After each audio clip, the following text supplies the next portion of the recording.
Vamos entonces a entrar en materia. En la tarde de hoy vamos a conversar sobre un tema particularmente importante y que en los últimos tiempos ha cobrado especial relevancia por tener ahora un MLS Venezuela de la Cámara Inmobiliaria de Venezuela que exige que los inmuebles que vamos a publicar allí en esa plataforma tecnológica sean captados en exclusiva, pero además la exclusiva es un método que se ha venido implementando desde hace muchos años por todas las franquicias inmobiliarias importantes. Y además, en muchos países, este método significa más del 90% de las captaciones que hacen los agentes y las agencias en varios países, sobre todo en Latinoamérica y Estados Unidos. Total que Venezuela, de alguna manera, se ha quedado como un poquito retrasado en este tipo de captaciones, que ahora, repito, como está tomando vigencia, tenemos que, en lo posible, tratar de que nuestras captaciones, en su inmensa mayoría, sean en exclusiva y ya veremos por qué.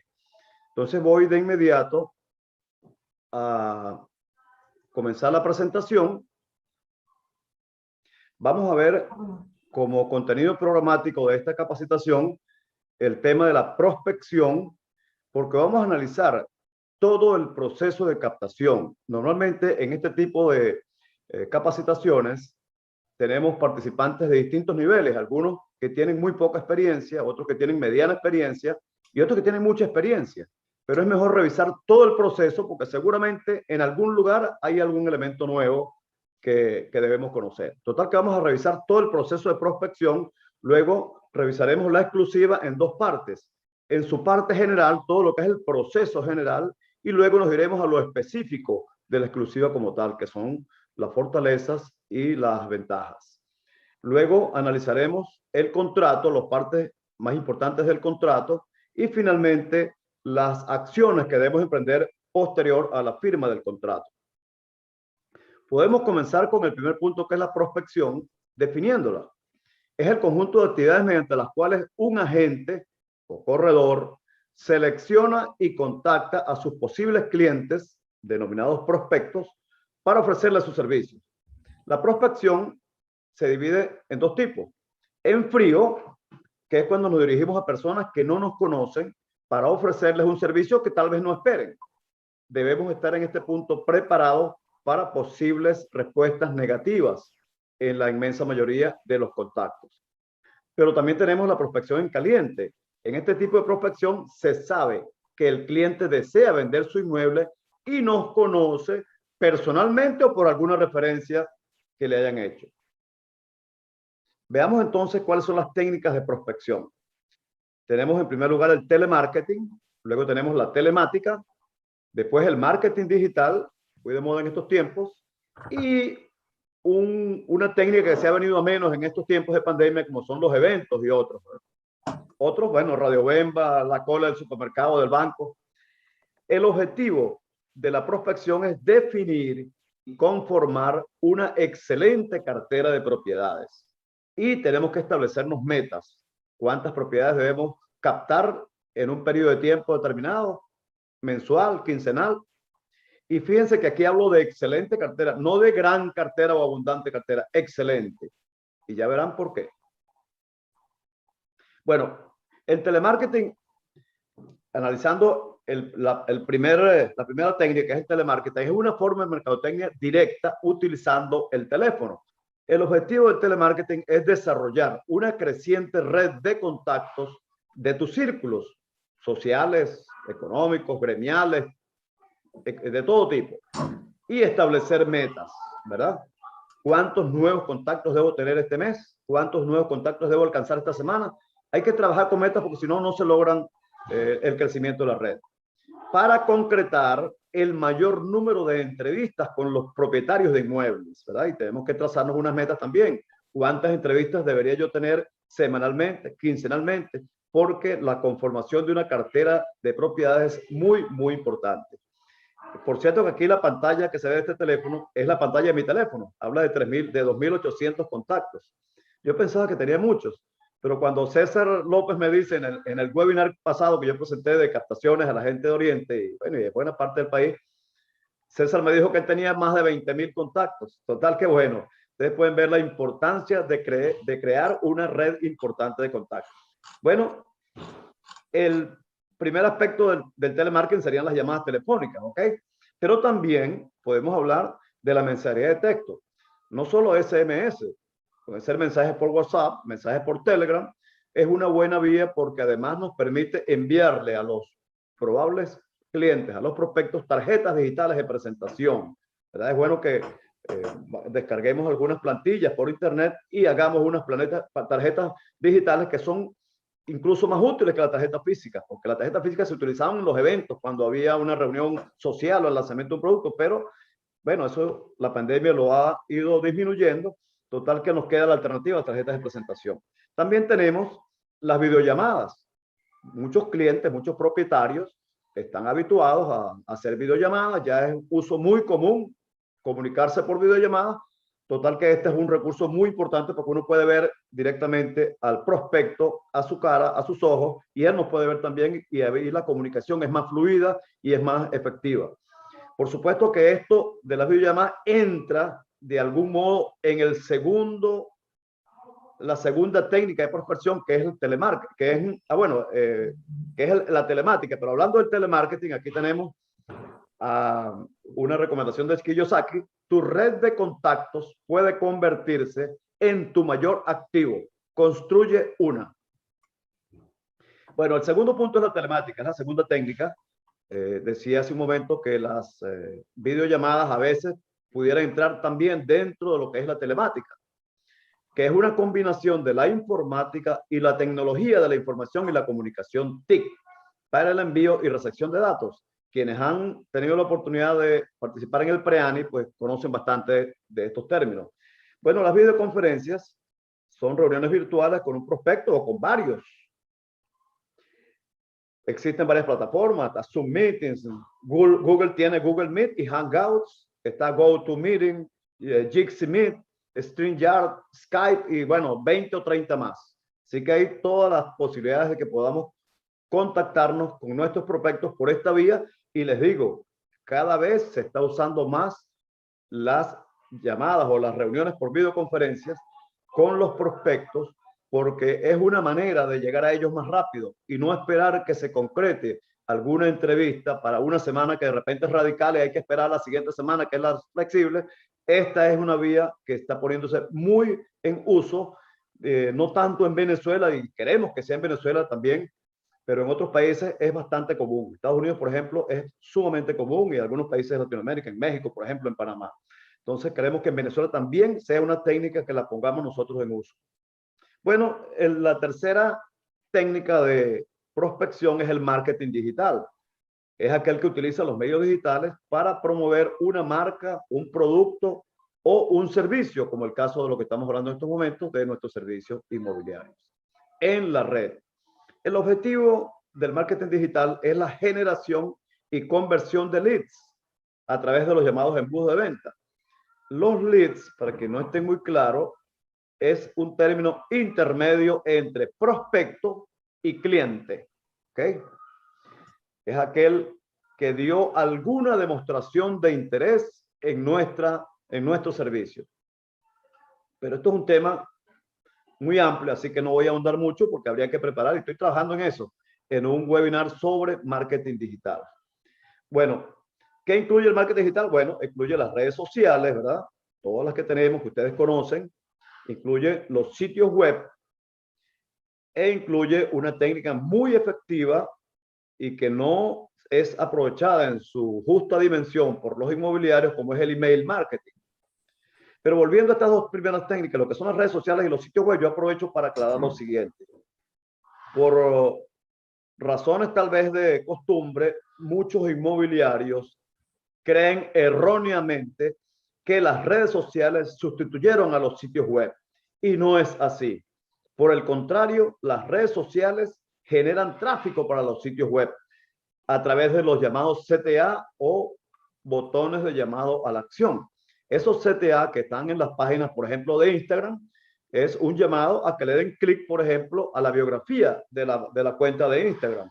En la biografía está el sitio web. al darle clic ahí va a caer inmediatamente en el sitio web del inmobiliario y allí va a encontrar todo un ramillete, todo un portafolio de propiedades con los cuales va a sentirse sumamente agradado porque va a tener para escoger. Y además los puede ubicar por zona, por distribución, por renglón, si es comercial o si es residencial. Es decir, va a tener una verdadera atención en una página web. Por eso es que es importante que los inmobiliarios retomen este punto, porque lo ideal es tener las dos cosas, el sitio web y las redes sociales activadas mediante un plan de marketing digital. Esto es bien importante.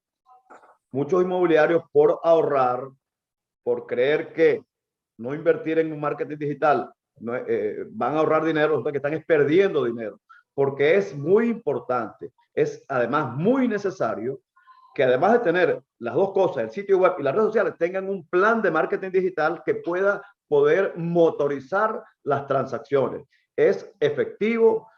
Por ahí tenemos a un especialista en la materia como es David Esteva, por ejemplo, que conoce mucho de esto, pero sin entrar más en este tema que no es exactamente que nos ocupa, importante el marketing digital para la captación de propiedades. Bueno, pero continuando,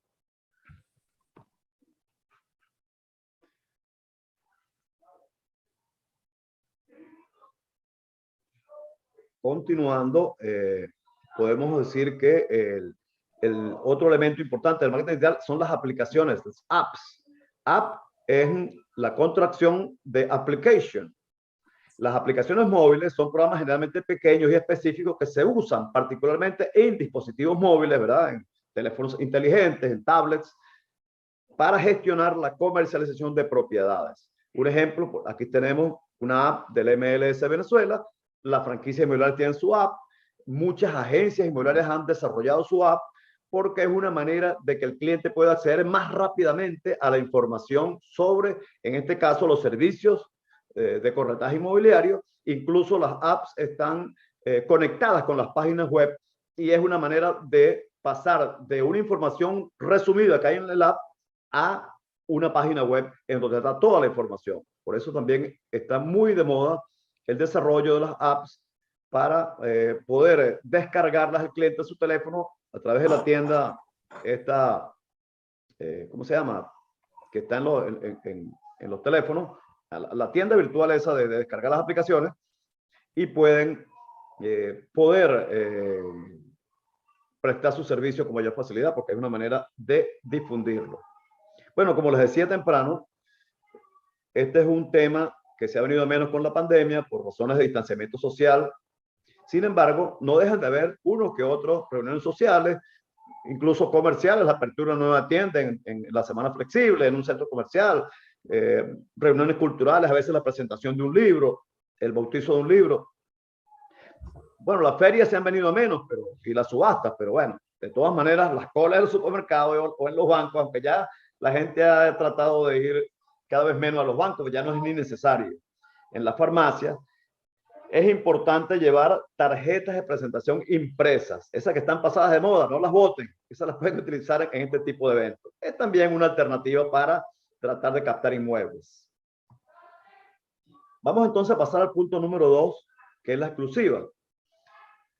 Como les decía, vamos a ver el proceso general de la exclusiva para luego entrar en detalle. Este que ustedes ven aquí, del 1 al 5, es todo el proceso que incluye, en primer lugar, cuando se hace la entrevista con el cliente, bien sea una entrevista por las vías telemáticas, como ya lo vimos, o en forma presencial, incluso en el inmueble que se va a captar, puede ser la entrevista.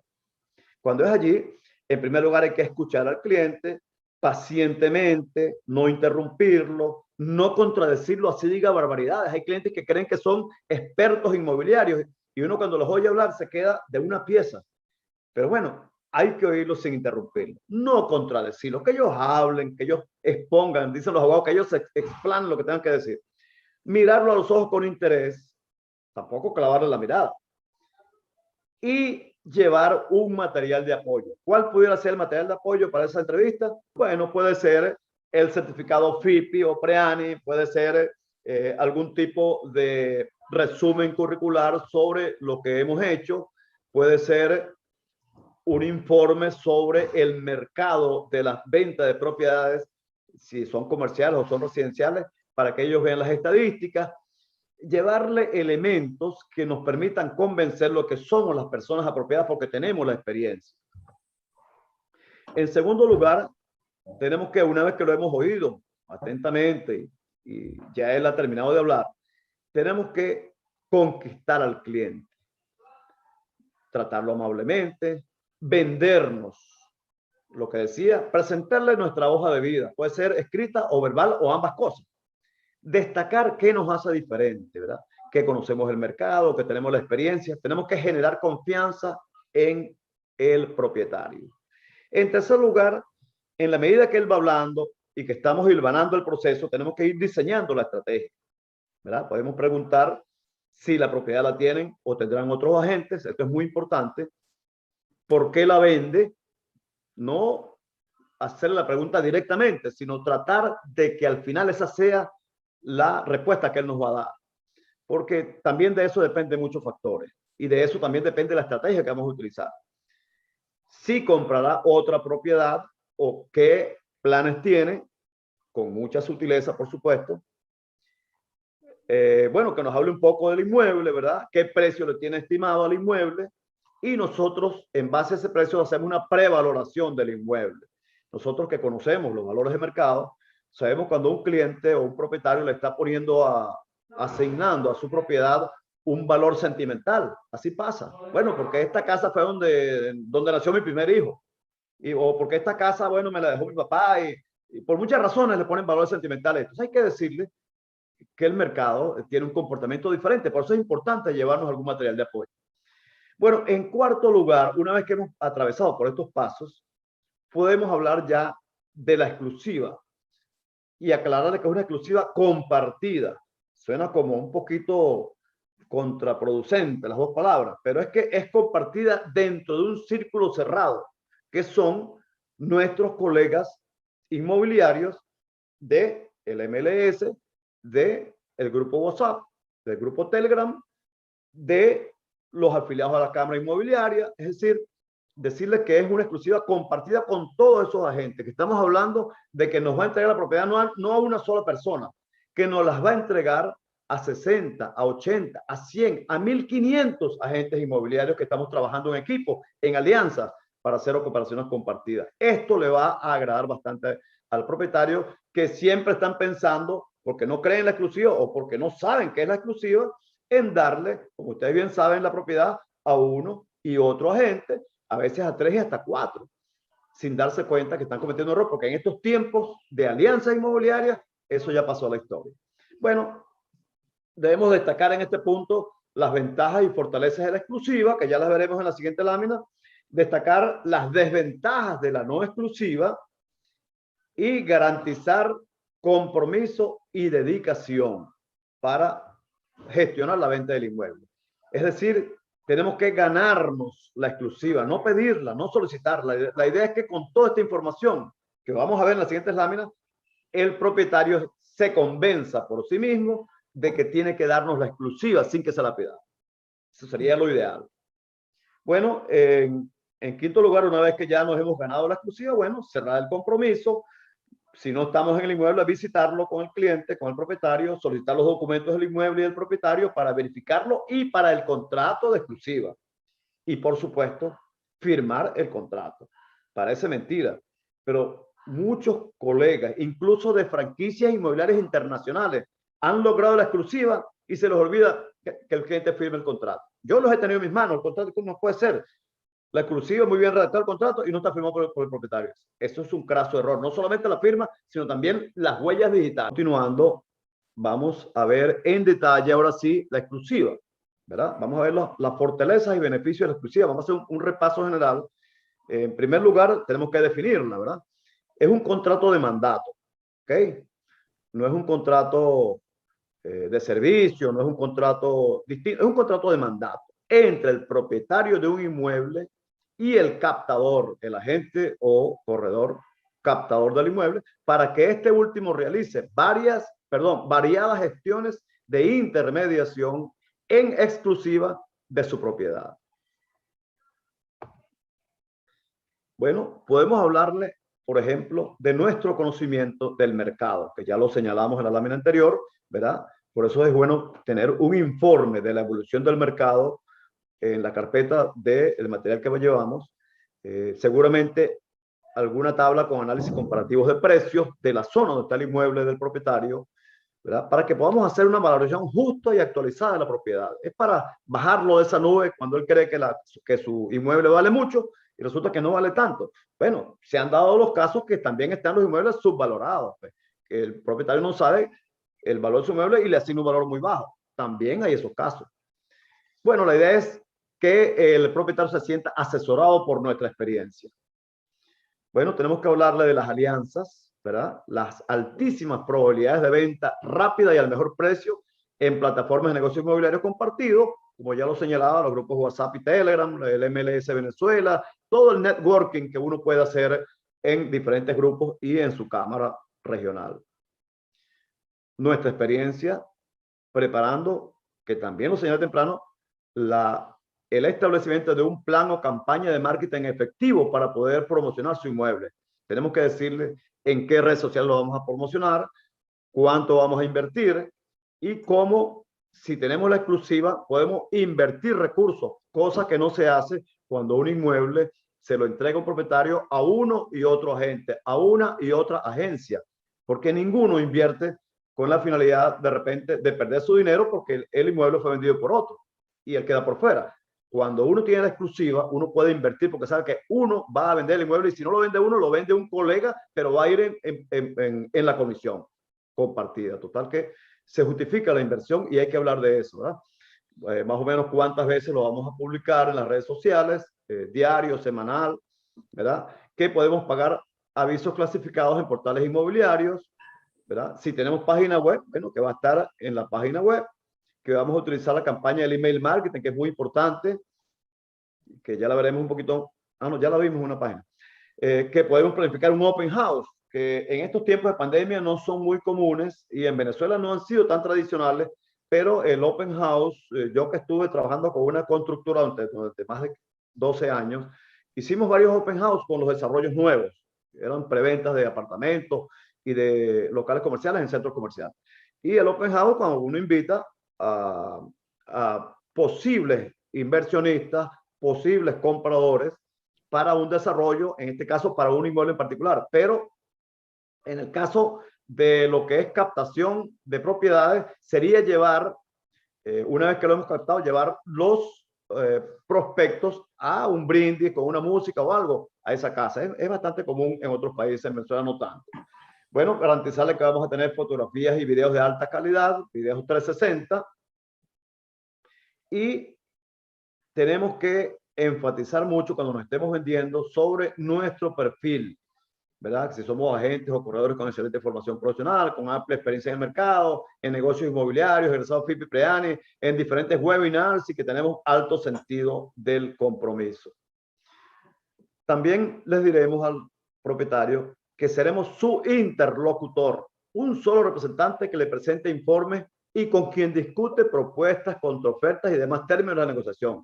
Van a participar seguramente otros colegas en el proceso de venta, como se lo haremos saber a través de las plataformas estas de negocios inmobiliarios compartidos, pero que nosotros seremos los únicos que nos vamos a sentar con él, a analizar las propuestas nuestras o las que tengan los clientes de los colegas que participan con nosotros. Él se va a entender con nosotros nada más. Por eso habla de un solo representante, un solo interlocutor. Bueno, vamos a tener, él va a contar con un genuino defensor de sus intereses porque nos hemos constituido en el agente captador de su propiedad. Bueno, tenemos que explicarle que le vamos a dar una dedicación exclusiva a su propiedad, prioritaria. Claro, a todos les diremos lo mismo. Que tenemos pocas propiedades para atenderlas mejor, porque para nosotros la propiedad es, la exclusiva es una prioridad. Por eso es mejor tener pocas propiedades en exclusiva que muchas en no exclusiva. Que esto nos permite mantener una información precisa del inmueble y se evita algo que es bien importante, que es la perturbación del inmueble. Para que estemos claros, la perturbación de un inmueble es cuando el agente, el propietario, le asigna el inmueble a varias agencias, a varios agentes, y ustedes ven en las publicaciones que todas tienen características distintas del inmueble, porque alguien que está publicando el inmueble se le olvidó si el inmueble tiene cocina o no, y dice, no, debe tener cocina, y coloca moderna cocina, y el inmueble está en obra gris, por ejemplo. Entonces, ese tipo de información que varía de un agente a otro en sus publicaciones le causa lo que se llama perturbación al inmueble y entra en un proceso difícil de vender, porque los clientes, los compradores, al ver el inmueble en diferentes páginas con diferentes características, evidentemente empiezan a sospechar que algo raro está pasando y generalmente no compran ese inmueble. Es importante que el propietario conozca de esta fase que es tan dañina para la venta de inmueble como es la perturbación y que se puede conseguir mediante el riesgo de dárselo a uno y otro agente. Bueno, que le daremos atención personalizada y que, como dije antes, haremos la mayor inversión de recursos para promover su propiedad. Tenemos que hablar también, como decía hace rato Mélida, muy acertadamente, generar la confianza necesaria en el propietario, hablándole de nuestro respaldo por parte de una agencia inmobiliaria, si estamos adscritos a una agencia, de una franquicia, si pertenecemos a una franquicia inmobiliaria, si somos agentes independientes, bueno, la cámara inmobiliaria a la cual estamos adscritos o afiliados, que nos respalda, que tenemos reconocimiento estatal como profesionales inmobiliarios, que tenemos relaciones con otros profesionales, tanto inmobiliarios como de otras áreas, derecho, etcétera, que hemos desempeñado un ejercicio profesional con seriedad y responsabilidad y sobre todo apegados al código de ética del profesional inmobiliario. Es importante que le digamos al propietario, miren, nosotros, para que nos certifique la cámara, tenemos que firmar un documento jurando comprometernos a cumplir con el código de ética que establece esto, esto y esto. Bueno, al tener la propiedad en manos de un solo interlocutor, va a haber mayor confidencialidad, va a haber garantía de protección de los bienes que puedan haber en ese inmueble y que haremos una rigurosa selección de los prospectos. Bueno, hemos logrado la exclusiva, nos la ganamos, no tuvimos que pedírsela al cliente. Eso es un avance importante porque ahí pasamos a un punto más importante todavía, que es el contrato. Nada hacemos con ganar una exclusiva y hacer lo que hizo una colega, como el cuento que les echaba, de que logró hasta la redacción del contrato, pues no llegó a firmar. Es muy importante, pero muy importante que tengamos el contrato firmado y con las huellas digitales. Ya vamos a ver por qué. Vamos a ver cuáles son las cláusulas más importantes, y disculpen el error que hay aquí ortográfico en la palabra importantes, que debe contener un contrato. En primer lugar, obviamente la identificación clara de las partes con su dirección, teléfono y correo electrónico. La declaración por parte del propietario de que tiene la propiedad, posesión, uso y dominio del inmueble. Incluir allí todos los datos registrales. Fíjate, estamos hablando de propiedad, posesión, uso y dominio. 4 elementos fundamentales. Eso es necesario. Yo he vivido en estos 15 años que tengo de correo inmobiliario experiencias en el pasado de propietarios que tenían la propiedad del inmueble, pero no tenían la posesión, ni mucho menos el uso y el dominio. Y eso, por supuesto, tuvimos que atravesar por una situación bastante difícil. De modo tal que, bueno, después les cuento los pormenores. Pero en todo caso, este es bien importante. Debe haber una cláusula con el mandato específico que nos da el propietario, el precio inicial de la propiedad, y digo inicial porque seguramente el precio va a cambiar en el transcurso del proceso de venta del inmueble. Entonces tenemos que hablar de un precio inicial. Tenemos que detallar bien la exclusiva, en qué términos nos está entregando el inmueble bajo exclusividad. Obviamente el monto de los honorarios y la forma de pago, cómo nos va a pagar. La vigencia del contrato, si es de 3 meses, si es de 6 meses, si es de 3 meses renovable por periodos iguales. En fin, eso tenemos que definir. La obligación del propietario de entregar documentos y pagar deudas e impuestos de ese inmueble. Si hay muebles y equipos y ustedes consideran necesario hacer un inventario, porque allí no vive el propietario, sino que es un inmueble que está solo, es importante que el inventario del equipo se lo anexen al contrato. Y como dije, firma y huellas digitales. Pero vamos a analizar unas 2 o 3 cláusulas que son bastante importantes. El mandato, por ejemplo. El propietario otorga mandato expreso a el corredor para que éste realice todas las gestiones de venta del inmueble objeto del presente contrato, efectúa las publicaciones en los medios de comunicación, redes sociales, sitios de internet y otros que considere conveniente, coloque letrero o vaya se vende en el citado inmueble, presente los prospectos, demuestre o haga demostrar las viviendas objeto del presente contrato, bueno, aquí es las propiedades, a través de personal calificado y realice seguimiento a todo el proceso de negociación y venta del citado inmueble. Ese es el mandato que nos da el propietario y debemos en cualquiera de las relaciones que ustedes quieran, pero que esto no quede por fuera. Bueno, cuando hablamos de la cláusula de exclusividad, debemos señalar cosas muy importantes. Debe decir más o menos en estos términos: el presente contrato de mandato tiene carácter de exclusividad, siendo el corredor la única persona autorizada para llevar a cabo todas las gestiones de mediación relacionadas con la venta del inmueble descrito en la cláusula primera, si es esa donde se describe. En caso de existir alguna relación previa con otro agente, corredor o agencia inmobiliaria, el propietario deberá finalizar la relación previa de acuerdo al contrato existente entre las partes antes de firmar este nuevo contrato. Asimismo, el propietario conviene en referir a el corredor cualquier persona natural o jurídica que le manifieste interés en comprar el inmueble objeto del presente contrato. Es decir, que la única persona autorizada es el corredor o el agente, como ustedes lo quieran llamar. Estos son términos que se pueden cambiar, ¿verdad? Puede ser una de las partes, puede ser el propietario, puede ser el vendedor. Eso no importa el nombre del término. Total, lo que importa es la función que cumple cuando se define. Entonces, es bien importante que estemos claros en esto y que el propietario esté claro en eso, porque ni siquiera el propietario puede vender el inmueble, ni siquiera él, que es propietario, está autorizado. Es el corredor o el agente el que está autorizado. Bueno, tenemos que en la cláusula del pago honorario ser bien claro, y disculpa que es un poco larga, pero a veces hay que tratar de destacar lo que importa, y esto nos importa mucho, que es el pago honorario, ¿verdad? Debe decir más o menos en estos términos: el propietario se obliga, dependiendo del tipo de persona que sea el propietario del inmueble, ustedes pueden cambiarlo por conviene en.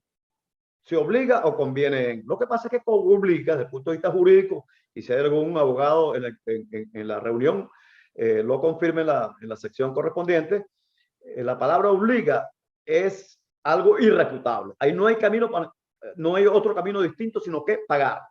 Conviene, se compromete, es algo más suave, es algo menos comprometedor, y a la hora de un litigio pues no compromete tanto como la palabra se obliga. Pero tienen que ustedes evaluar, dependiendo del tipo de persona que ustedes ya han visto que es el propietario, porque hay algunos que son leguleyos.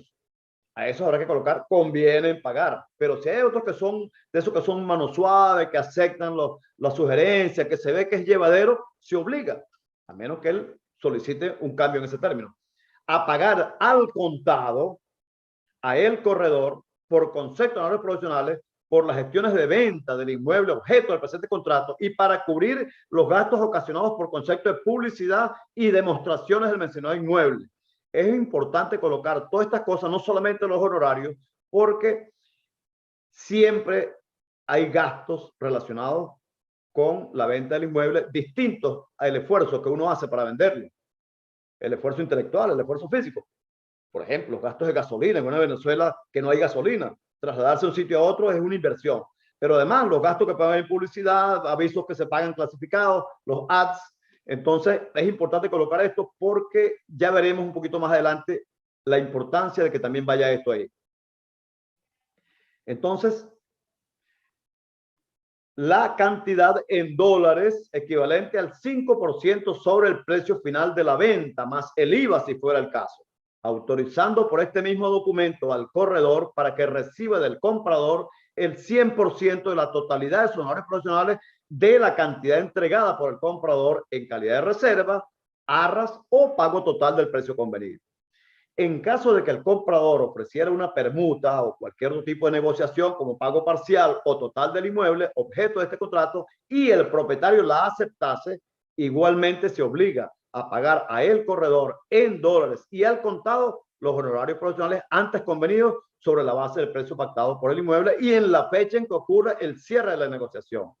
El propietario igualmente acepta pagar los honorarios profesionales convenidos al corredor en caso de que el propietario vendiera directamente el inmueble, renunciara a vender el inmueble durante la vigencia del presente contrato o si la venta ocurriera con un cliente previamente referido por el corredor y dentro de un plazo de 60 días posteriores a la fecha de vencimiento del contrato y sus prórrogas, si las hubiere. Entonces, fíjense, esta cláusula que se ve tan amplia es muy importante porque es lo que nos garantiza que nosotros podamos cobrar a la hora de que un propietario quiera tratar de saltar el camino y no pagarnos los horarios. Casos como eso ustedes los han vivido y todos los hemos vivido. Pero fíjense los elementos. Ya les expliqué lo del contado, pero hay muchos colegas que tienen la manera o la forma de cobrar los honorarios según vaya pagando el comprador. Por ejemplo, alguien compró con una opción a compra 90 días y dio el 30%. Entonces, conviene con el propietario que le pague el 30%. Y entonces el siguiente mes paga el 30% más y bueno, le paga. Entonces, eso no debe hacerse porque el origen de los honorarios, fíjense ustedes, cómo nacen los honorarios. Se nos está pagando por nosotros conseguir una persona que compre el inmueble o que lo arriende, si es el caso. Si nosotros conseguimos una persona que cierre la negociación, ya nos ganamos los honorarios. No tenemos que esperar que la forma de pago se ejecute en algunos términos. No, no, no. Nosotros ya nos ganamos nuestros honorarios y tienen que pagarlo. Porque después de hacer el seguimiento a esos pagos parciales del propietario y del comprador es dificultoso. Pues a veces se nos olvida o el propietario se hace el mucho y no nos dice. A veces el señor le paga antes, 15 días antes. Y cuando usted llama al propietario y dice, mire, concha, ya le pagó, concha, me pagó hace 15 días, pues ya la plata la gasté, espérense a ver, y así lo llevan a uno y finalmente ni cobra. Entonces es importante que los honorarios se cobren al momento de cerrar la negociación. Con el primero dinero que entra. Es una manera como de arriesgar nuestros honorarios. Y si nosotros conseguimos un cliente para que compre o arriende un local comercial, tiene que pagar unos honorarios. La forma de pago de las partes intervinientes, comprador y vendedor, es otro asunto que les compete a ellos como tales. Nosotros somos la persona que generamos la transacción, que gestionamos la generación de la transacción. Eso es como si un abogado se buscara para que redacte un documento de compraventa de un inmueble y se le diga, mira, los honorarios tuyos se los vamos a pagar en la medida que se me vaya pagando. Es igualito. Eso tenemos que aclararlo porque hay confusión. Incluso al día de hoy, muchos colegas todavía trabajan con este sistema de ir recibiendo parcialmente los honorarios en la medida que el vendedor va pagando. Y eso no debe aceptarse. Eso es una práctica, vamos a llamarlo un vicio que se ha creado, que hay que ir erradicando. Yo trabajé con varias empresas promotoras. Claro, cuando uno trabaja en mercado primario, que está manejando un número considerable de unidades, el porcentaje no es el 5, es menos del 5 y es natural. Pero ese porcentaje, cualquiera que se acuerde con la constructora, es un porcentaje que tiene que ser pagado de contado y cuando se reserva la propiedad. Quería decirles que en el caso de lo último que dice el texto, ¿verdad? Que si el propietario, se dan muchos casos, en el transcurso de la ejecución del contrato decide no vender el inmueble porque, bueno, se ganó un dinero por un negocio que hizo, porque decidió no, ya no irse del país y no lo va a vender. Bueno, tiene que pagar la comisión. Eso es lo que dice el contrato. Seguimos. Bueno, pero hablando de incumplimiento, que es el tema que teníamos hace un momento, y que es un tema de cierto modo recurrente, ¿qué hacer si el propietario incumple el contrato? Si, por ejemplo, no nos quiere pagar los honorarios. Bueno, tenemos dos alternativas. Una es el laudo arbitral, que es lo que en los tribunales arbitrales tienen existencia desde por allá de 1800, pero se ha hecho popular en los últimos tiempos en Venezuela. Creo que la Cámara de Comercio de Caracas tiene un centro de arbitraje.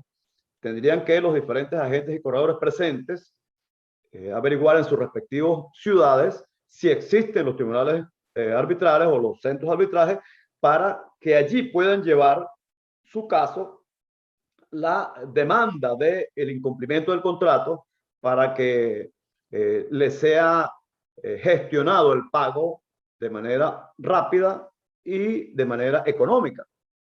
Porque la otra alternativa es la demanda ante un tribunal civil del incumplimiento del contrato. Esta es una vía un poco más lenta. Teóricamente debería tenerse una decisión en 60, 90 días. Pero bueno, todos sabemos cómo funcionan los tribunales en el país. Entonces, esta es una vía, además de costosa, es una vía lenta, ¿no? Habría que intentarse el primer paso, que es un poco más económico y que lo que hay que hacer cuando hay centros de arbitraje es simplemente, creo que el propietario busca un árbitro de su confianza, el corredor busca otro y un tercero lo designa el centro o el tribunal de arbitraje, de modo tal que sea ese tribunal el que decida qué se va a hacer. Por eso es que es importante que el contrato tenga los puntos que yo señalé bien claramente definidos para que a la hora de que tenga que tomarse una decisión en cualquiera de estas instancias, entonces el que toma la decisión tenga elementos suficientes, irrefutables para darle la razón al, en este caso, corredor o agente que está solicitando se le paguen sus honorarios. Bueno, ya para finalizar, las gestiones post contrato, porque no basta, no termina todo cuando nos firmen el contrato. Ahí es que comienza todo. Entonces tenemos que comenzar un proceso que es la promoción del inmueble, ¿verdad? Por las distintas vías, por las redes sociales, un plan de marketing, la página web, luego entrevistar a los posibles compradores, en este caso los prospectos que queremos convertir en clientes, luego que los hemos seleccionado, demostrarles el inmueble, luego preparar los informes al propietario sobre las ofertas o contraofertas que podamos recibir de los compradores que le hicimos la demostración del inmueble, porque seguramente van a hacer ofertas. Entonces nosotros nos reunimos y le presentamos semanalmente, quincenalmente, un informe al propietario de cómo va el proceso de negociación de ese inmueble y finalmente cuando ya se escoge una de las propuestas, entonces el cierre. Ya con esto ya tenemos el proceso ya culminado, porque ya lo que nos corresponde es cobrar nuestros honorarios. Bueno, con esto damos por terminada la presentación. Espero que les haya servido de algo para su trabajo inmobiliario. Aquí está mi número de teléfono. Les agradezco que tomen nota. Para quienes deseen un modelo de contrato por el que puedan regirse, yo con muchísimo gusto se los hago llegar por correo electrónico. Así que me pueden enviar el correo a este número telefónico que está ahí en pantalla para hacer las gestiones pertinentes en relación a eso. Están mis redes sociales, estamos a la orden.